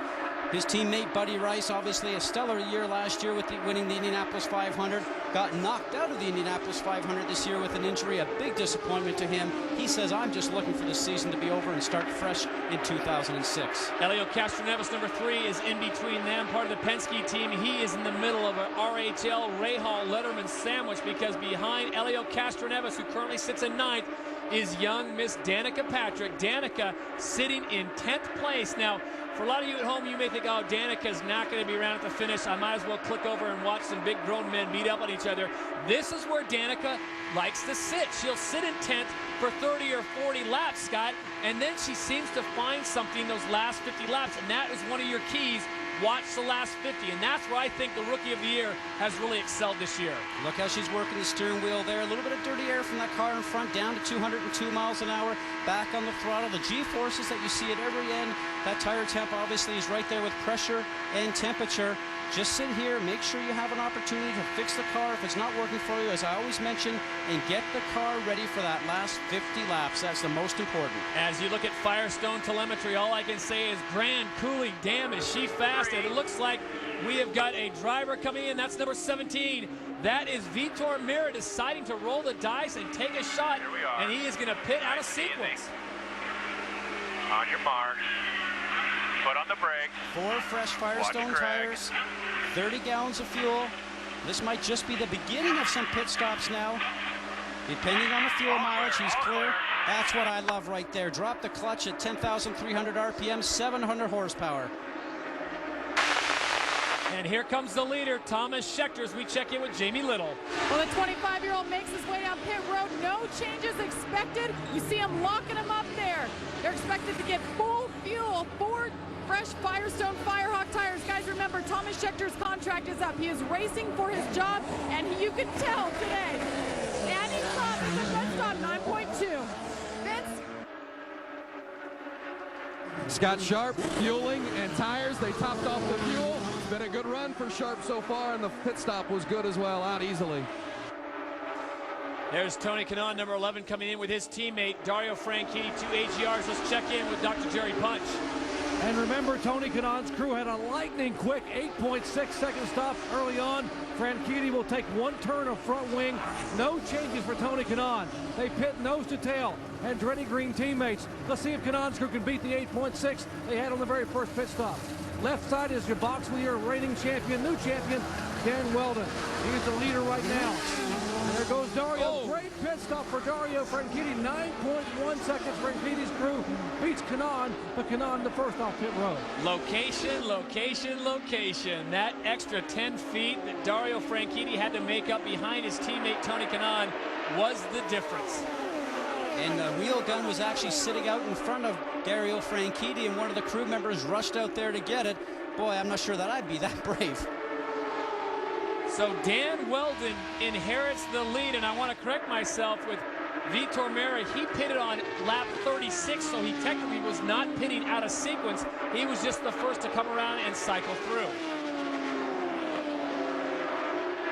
Now, these outlaps that we call these drivers, once they get their tires and fuel and they get back on the racetrack, you have to get up to speed so quickly so you don't lose time on your outlap. That's what these guys are doing right now. Now, the wheel gun that we're looking at right now is going to be this wheel gun that you see sitting right there. That should have been pulled in. Now, the crew members see that right away. If Dario Franchitti runs over that wheel gun, that is a stop-and-go penalty, and it's actually within his own team. All I can say is Olay. Look at this. Excuse me. Jumps out of the way as Dario Franchitti just drops the hammer. Watch this. Hello. That's the two-step Indy shuffle. They're going to need a few big gulps after that because they're On board with Scott Dixon. They are running the pink and white this week, obviously because of Breast Cancer Awareness Month. And we're doing a great thing on behalf of Target and Team Chip Ganassi. who says real man can't wear pink? Actually, I've seen you have a few pink shirts this year. I no problem with that. And it's all for a good cause. There's Dan Weldon. Now, he has been all over the board, but look at these speeds. 219 miles an hour. He turned on lap number 46. You can see right in that 40s. I mean, why would you want to pit this guy? He pitted on lap number 52, so he is going to be due relatively soon. But for now, Weldon is out front and flying. I love his style. Probably saved a little bit of fuel, and now he's going to stay out here when everybody else is pitting, run some stellar laps, has the opportunity to pull away from the field and maybe give him an advantage when he comes out of the pit lane next time. Bad news for the rookie Tomas Enge. We're being told that he will have a drive-through penalty for pit speed violation. That's got to be the hardest thing, other than keeping the car on four wheels, is taking it from 215 down to 60 miles an hour. And you have to be 60 on the entrance to the exit. Anything over that is a stop and go. It will actually be a disaster underneath this green flag situation. Dan Weldon has decided that now is the time. He pitted on lap 52. Let's check in with Dr. Punch. And by leading today, he becomes the all-time leader for Indy racing. The 15 races he has led now here in 2005. Dan Weldon. That makes Danica Patrick the leader here. She will pit momentarily as you watch the newly crowned IndyCar champion Dan Weldon bring the Jim Beam Mac Klein Tools car in the pit road. 4 tires, no changes for Weldon. They have got it dialed in. 8.7 seconds. We're expecting Danica Patrick very soon, possibly next time by. Guys? That could be the fastest of the day. 8.7 seconds. A great job by Dan Weldon's pit crew. Danica Patrick has come in. Right past the pylon around Rico, who's Vince, what do you got? Danica Patrick going to get half turn of front wing. Plenty of time here. Right on the mark. Hits her marks perfectly. Keep the revs up. Watch edge. Plenty of time here to get that front wing. Here's the wing adjustment. Watch edge. Go, go, go, go, go, go, go, go, go, go, go, go. I love that go, go, go, Scott. They've got the power to go 200, but she can only go 60. So Buddy Rice gets out in front of Danica, and now Danica finds herself in the proverbial Penske sandwich. Now Jacques Lazier has actually assumed the lead, and he actually lives only 20 miles down the road driving that number 10 Target Chip Ganassi car. Too quick is the word we are getting from race control. Buddy Rice and Sam Hornish Jr. are getting called back in for a drive-through too fast, and this is what I was looking at just moments ago. Elio Castroneves, yeah. Oh, there's the white line. That's the beginning of the speed zone right there. Anytime you've actually locked up the wheels, good thing it's actually on the way in. You flat spot those tires, but anything over 60 miles an hour is that stop and go penalty. So Sam Hornish coming in the pit lane right now. He's sliding into the pit lane there, 55.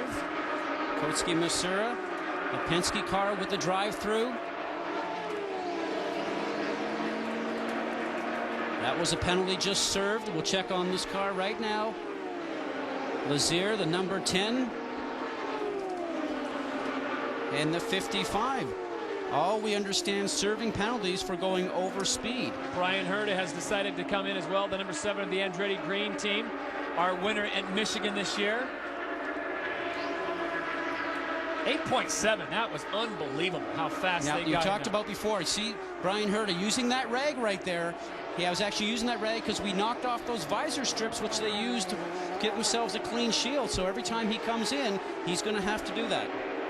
All the pit business has been taken care of, and when it all shakes down, the South African Thomas Scheckter, number 4, is your leader once again. This puts the fear into the rest of the field. Can the South African hold on and send Chevy off in style? Stick around and find out as you go sight. As we take a look at the beautiful Southern California skyline of downtown Los Angeles, and to the north, we're in Fontana. There are your Toyota lap leaders. Thomas Scheckter putting in yeoman's work with 53 laps. Kanaan has 29, then Weldon and Franchitti. Jacques Lazier logged 3 laps out in front. Danica Patrick got one, as did Sam Hornish Jr. As we approach the halfway point, Scott, I ask you to go back to your keys: wind, weather, patience, and last 50 laps. What have you seen and what do you like? Patience always is one of the big key things. You have to make sure you're staying around to the end. Only a few more pit stops, get the car right. We talked about this at the top of the show. These are the drivers who have something to prove, and Vitor Meira currently sitting in 5th place with Buddy Rice, his teammate, and Rice has been up and down the board. Right now he finds himself in 15th place. Patrick Carpentier, the Canadian, Alex Barron, Danica Patrick. Can she make a run out of it in Scott's last 50? She currently sits in 7th, and Thomas Enge, maybe one of the most impressive drives today. He is currently in 14th. So close right there.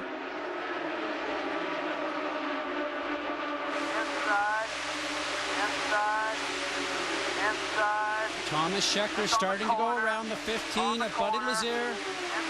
On the corner. Buddy Rice does not want to go down a lap. He is trying to hold his position as your leader on the right-hand side. That is Thomas Scheckter in the yellow, the number 4 Panther Pennzoil car. And we are halfway complete in Fontana in the Toyota Indy 400. Schechter's your leader, but right now he has his hands full with Buddy Rice. As a driver, Buddy right now just wants to stay in the low side, trying not to take his foot off the gas, hoping he can stay in front of Thomas Scheckter. And if he can and receive a yellow, that means he goes to the tail end of the lead lap. But once you're down a lap, this is going to be very, very difficult to get back. The rest of the pack comes through, and they are waving the blue flag with the yellow stripe. That means the leaders are coming through. Let them by. Buddy Rice will hold that low line. He's going to make him work for this one, as Schechter's going to have to find a little more power and go to the outside. But today, Scott, Chevrolet has not been lacking for power. He's got the power, but the high side's always a long way around. And what this has done is it's allowed Franchitti and Weldon in that group to now get on the tail end of Schechter's car. So this trying to get around Rice has certainly cost him some time. He's now clear in front. Get down to the low side, protect that low line right down to the white line, and hopefully he can now pull away. But certainly these guys are now in touch, now drafting. For those of you just joining us, you are watching the Toyota Indy 400. Thomas Scheckter is your leader. Dario Franchitti had the pole. We had an incident early in the race. AJ Foyt IV into the wall, complained of knee problems. They have taken him to the hospital, and we have not gotten any further updates. But Thomas Scheckter with Chevrolet in their last go-around in the IndyCar Series is the leader. And Scott, right now, if he can stay out of trouble and have clean pit stops, I don't see how anyone's going to pass him. All comes down to that last 50 laps that we talked a lot about, and actually really comes down to sometimes even the last few laps. Positioning is so important. Getting out of your last pit stop quickly without any problems is so important, because it's very difficult sometimes to get somebody back if they've passed you, because they're going to make their car very wide with only a few laps left to go. Schechter's teammate Thomas Enge currently sits in 14th place. He's getting no help, especially for the Andretti Green folks that are coming up there, and it's like one after another. They're like deadly vipers nipping at his heels. When he gets past one, there's another one there to start the pursuit, and this time it's 27 who is tucked in behind him. That is the pole sitter from earlier today, Dario Franchitti.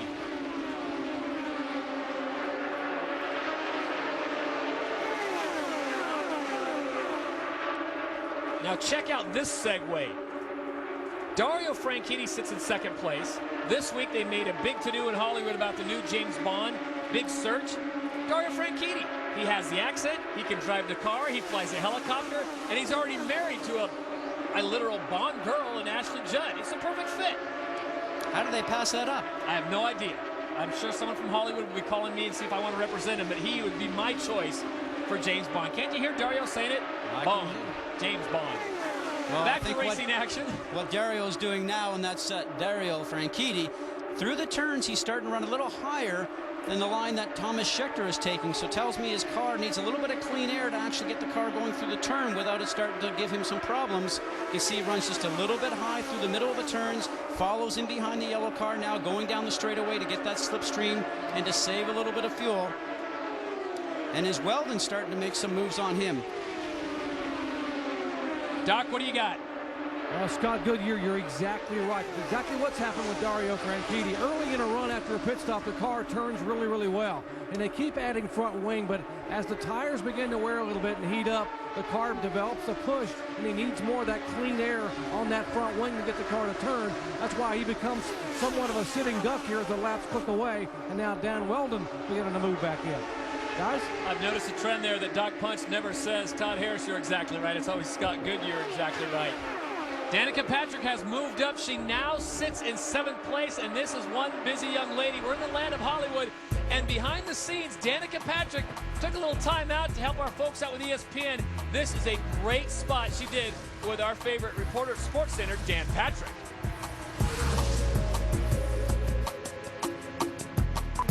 Action. Hey, hey, hey. That's the cut. Take your time. Okay. Back to 1.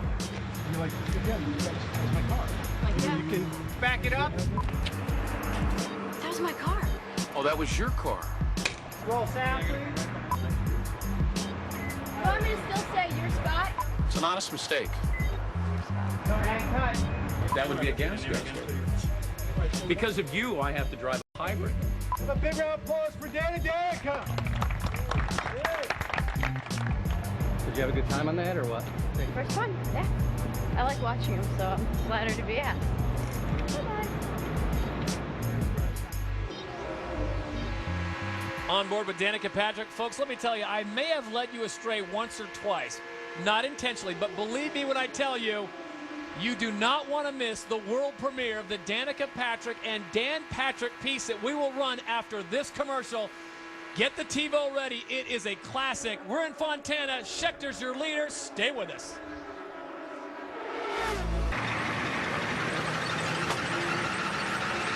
Thanks, guys.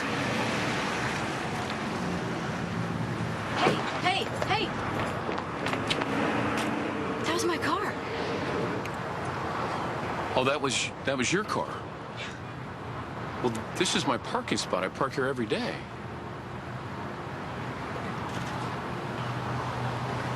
That's an honest mistake. I love that. I say Paula Oscar. Danica, without saying a word, stole the show. And our thanks to Dan Patrick. And again, another SportsCenter classic. I know which one goes quickest. That's no question. I'll take Danica over Dan's hybrid any day of the week and twice on Sunday, which it is today. And Danica is on the move. She's currently sitting in 7th place, trying to get past the 91, that of Jimmy Kite in the ethanol ride. And the ethanol actually had a program around here locally just this week with Paul Dana and Jimmy Kite and Tony Kanaan signing some autographs at a local 7-Eleven here, because there is some ethanol used in the gasoline here in California. And next year, 10% ethanol in the IndyCars. And the following year, 100% ethanol. Great fuel mileage. I'm all about saving some coin at the pump. Your leader, Thomas Schechter, as we have completed 116 laps. Dan Weldon behind him, and during that side-by-side break, Scott Goodyear said it is going to be a shootout, and I think he's right, because it's the last 50 laps here at Fontana.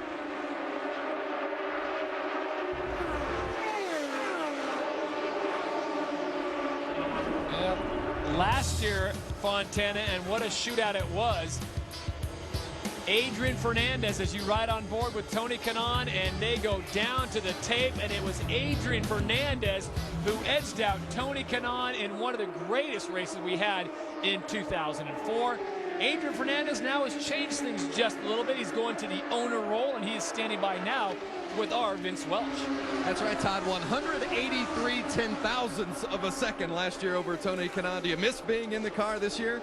I do miss it. Last year was a very special win. I mean, the closest we have ever been, you know, in terms of distance, and fighting with Tony and great guys, it was fantastic, especially with our own team. And this year we're doing great. I mean, it's not the same being here, but you know, Scott and Koska are doing great, and hopefully we can win it again. Scott is currently running 5th. Do you have a chance to win? Do you feel like you've got the car to do it? I think so. I mean, it's hard to say at this stage of the race how strong we are, but I think we're looking pretty good, so I think we're good to do it. Yeah, just took 3rd place away. By the way, Adrian Fernandez put in the California Speedway Walk of Fame this weekend. Jamie? Well, Vince, I'm with Gary Pettigo, one of the owners of the number 4 car who's leading right now. Gary, we've talked about it the whole show. Chevy is leaving. What would this mean to you guys and Chevy in your relationship to take home a win today? Oh, it'd really be special. I mean, we've had kind of a tough year, but the Pennzoil Panther Dolores Chevrolet is really, really working well. Thomas is doing an outstanding job, and we got our fingers crossed, but we think we can get it to the end. Well, I know Thomas Schechter's contract is up with you guys this year. I think he's going to make your decision quite tough with this performance. I'd like to be able to tell you that everything's all worked out and we're all set for next year, but we're not. We've got several issues to deal with yet, but we're working very hard to deal with them, and hopefully in the next 30 days we'll know where we're at. Well, The Panther Pennzoil team looks to take home their 3rd win in 4 starts here at California Speedway. Guys? Well, this is interesting. This is no fluke. This is the 3rd time in 4 years at Fontana that Scheckter has led at the halfway mark. Can he pick up his first win at California today? No one has ever won when leading at the halfway point. Now, remember, Notre Dame, they've never lost with their green jerseys, but that happened yesterday to USC. And Vitor Mira has come into the pits. Put on the brakes. Who is running currently in 6th spot. Certainly a threat to be there. Some wing adjustments going on by the crew members. All clear, all clear. Nice clean stop. Now he needs to get out of the pit lane, not going over 60 miles an hour, and blend back up into the racetrack as Thomas Scheckter, who's the leader, will put him a lap down and down to Vince Welch. Scott Sharp coming into the pit box. It has been a very good car for Sharp, although earlier he said it's getting tighter and tighter, so they're going to make an adjustment here. But as you see, comes in, hits his marks perfectly. Firestone Firehawks are on. There's the chassis adjustment. The leader coming out of 4. Away he goes, and here comes the leaders coming by down the straightaway as well. So Sharp will go a lap down as Thomas Scheckter continues to turn out laps. And now it's Andretti Green's time to shine as Dario Franchitti and Tony Kanaan both come in, and we check in with Doc Punch. And Dario Franchitti, our pole sitter, will hit first. He will add for some more front wing as you are watching Thomas Scheckter, our leader on the racetrack. Both Kanaan and Franchitti on pit road. Watch for Scheckter to make his move. 123 laps. There will be one more pit stop for all these teams. Another great stop by Franchitti. Kyle Warrior and company get it in 9.1 seconds. And Kanaan now exits pit road as Scheckter is still waiting and leading. On board with Tony Kanaan. Great pit work done there. Scott, what a rush. I mean, it's only 9-10 seconds. It seems like an eternity for the driver, but what a rush for the guys that work down there. The over-the-wall guys, what an amazing job they do. And as a driver, you rely on them so heavily as we now watch Thomas Scheckter followed very closely by Danny Weldon coming into the pit lane. Remember, 60 miles an hour. Thomas, reset your fuel. I got you. Jamie? Very nice save by Dan Weldon there. Thomas Scheckter, your leader, coming down pit road now. Started 2nd on the day. His car has been flawless. He's had no problems. The car's been perfect. You see him putting the fuel in. 4 tires. Guys, they want to keep it here. We've been talking all day how big this win would be for Thomas Scheckter, the 25-year-old South African. And it's actually, they're having problems with Thomas Scheckter. He stalled it, guys. And the clock keeps ticking. Unbelievable turn of events, and they got him back out. What a tough break for Thomas Scheckter. They have been so good today. A flawless pit stop for Dan Weldon a moment ago as he was in and out in 10.1 seconds. And Danica Patrick, can she pull off the win here in the final race of the year? What a remarkable season she has had, this Argent team here for Bobby Rahal and David Letterman. Her pit stop coming up in a couple of laps as she has led twice today, as you see now. And there are rain clouds on the horizon. You know what could happen here? Anything could happen here in the finale of the year. Guys? I told you, she's back. Thomas Schecter's 15-second pit stop snafu causes problems. Danica decides now is the right time, and she comes in and we check in with Vince Welch. Danica coming down pit lane. This is her 17th race of the season. She's the Rookie of the Year. They're encouraging her to make sure she hits her marks appropriately. No chassis adjustments expected. Keep the revs up. Watch that. It's a full fuel. No other changes. You're hearing Ray Lato, her engineer. The time ticking away, over 9 seconds and 10 seconds. All clear, all clear, all clear. 11.4, Scott, not the fastest we've seen today. 8.7, and once again, Elio Castroneves having to bring the speed down. He was flying down there, locking up the tires, and he gets a little white puff of smoke coming off those. He's getting new Firestone Firehawks, but for Elio, he's been kind of quiet today.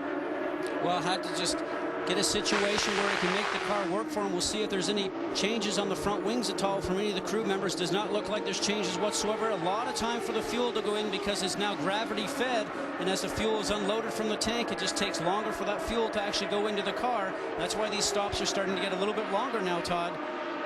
The leader now becomes number 10. That is Jacques Lazier driving for Chip Ganassi. Sam Hornish comes down to pit row. See how quick he can get this done.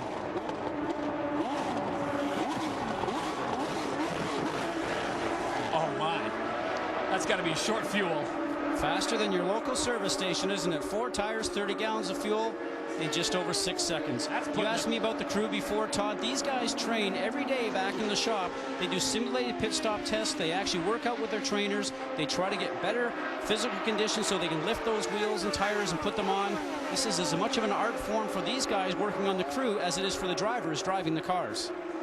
Back up to speed with 70 laps to go in Fontana, the final race of the IndyCar season in 2005. Dan Weldon has already claimed the title and the Indy 500 crown, and right now Weldon sits in 3rd place.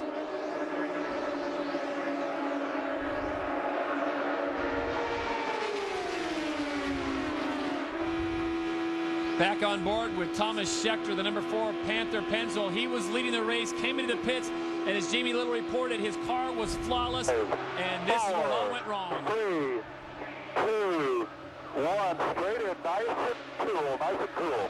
The engine stopped, Get the starter at the back.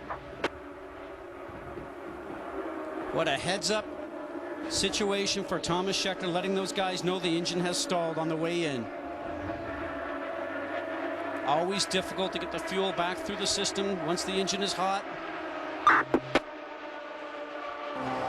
And that can right there is usually some ether to pour it down into the top of the car. Usually it likes to be sprayed right into the air inlet, which is actually just above the driver's helmet. There we go. Might need a can that's maybe going to work. Didn't look like it had a stem on it, and that cost him an extra 5 or 6 seconds, which doesn't seem like a whole lot if you're one of the Pep boys.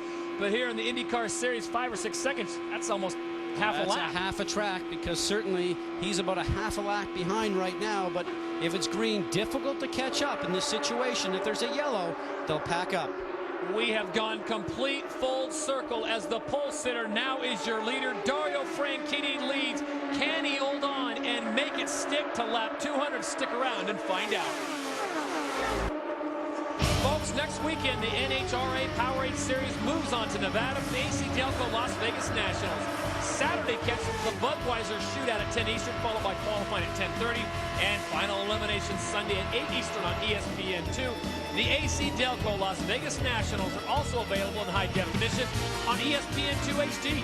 Call your cable operator or satellite provider today. Back in Fontana for the finale of the IndyCar Series, it's the Toyota Indy 400. We are on lap 137, scheduled for 200. And as of now, you see a battle for 3rd and 4th. Dan Weldon has clinched it. Look at the battle between 3rd and 4th. 1 point.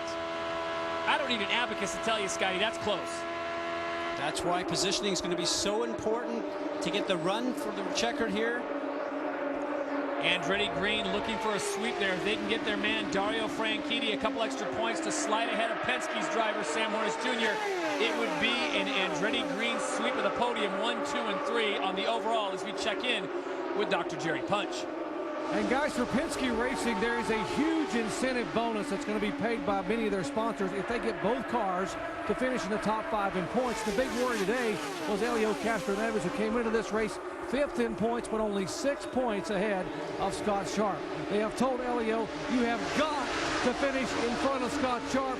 We have got to have that car in 5th and have both in the top 5 to get that big incentive paycheck. And right now, Scott Sharp is 4th and Castroneves is 7th. Helio Castroneves has certainly been quiet today. We have not called his number out much. There you see his teammate number 6. That is Sam Hornish Jr., and he is jockeying for space. And look at this, running Scott Sharp high up on the wall. I don't know if Sam Hornish Jr. just heard that report or what, but giving Scott Sharp, as we like to call it, the business. Got a great run going into 3 and 4 behind Tony Kanaan, but remember, Tony Kanaan's cutting a hole in the air. That means no air going to the front wings of Sam Hornish's car. And the car starts to push itself up the road, down a couple of gears for Tony Kanaan. Looks like he had some problems right there coming out of 2. So Hornish will take advantage of that and now go around the high side. Kanaan's trying to push him up. into 3 to take the corner away from him. And Sam relinquishes it very smartly. Otherwise, you're going to have some tire contact there. Two of the best in the business right there in open wheel racing. Tony Kanaan, number 11, last year's IndyCar Series champion. Sam Hornish Jr. tucks in behind him. He driving for Roger Penske, one of the best teams in the business. As we take a look at our Toyota lap leaders on lap 141, it is Schechter with 80 of them. Kanaan with 29. Franchitti's picked up 13. Jacques Lazier up front for 8 laps, driving for Chip Ganassi in the now pink Target Chip Ganassi cars in remembrance of Breast Cancer Awareness Month. Dan Weldon's only had 7 up front. Danica Patrick picked up 2, and of course Sam Hornish Jr. living large up front for only 1 lap. And speaking of Sam Hornish Jr., as we've been watching him battle Tony Kanaan, coming up through now looking at Danny Weldon. Remember, he had that drive-through, so he is actually a lap down. What he's trying to accomplish right now is to get past all these cars in front of him, take the lead of this race. So if there is a yellow that comes out, he then gets to go around to the tail end of the lead lap. That's why he's got his foot on the gas 110% right now. Sam Hornish Jr. started 3rd. He is currently sitting in 12th.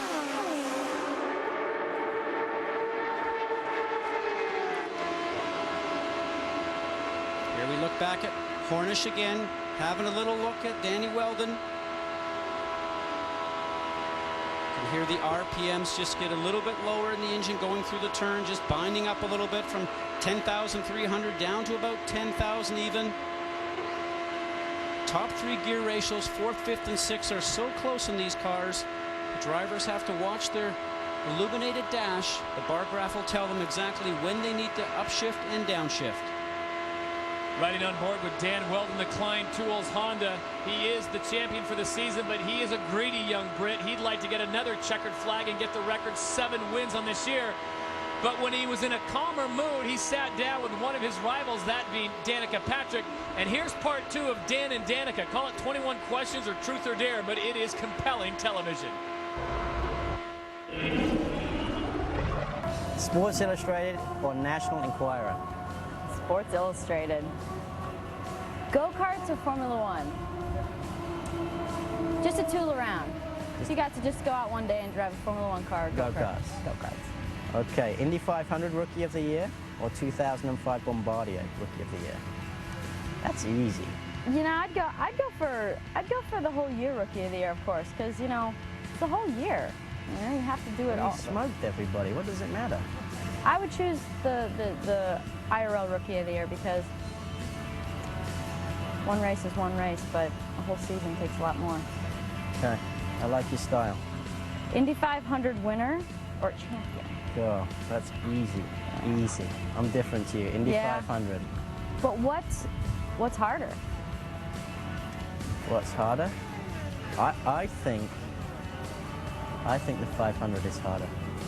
Person. Have you been in love? Oh, she's good, huh? Car. Dan Weldon a little squeamish right there. He doesn't mind going 215 around Fontana's track here. You ask him a personal question, though, all bets are off.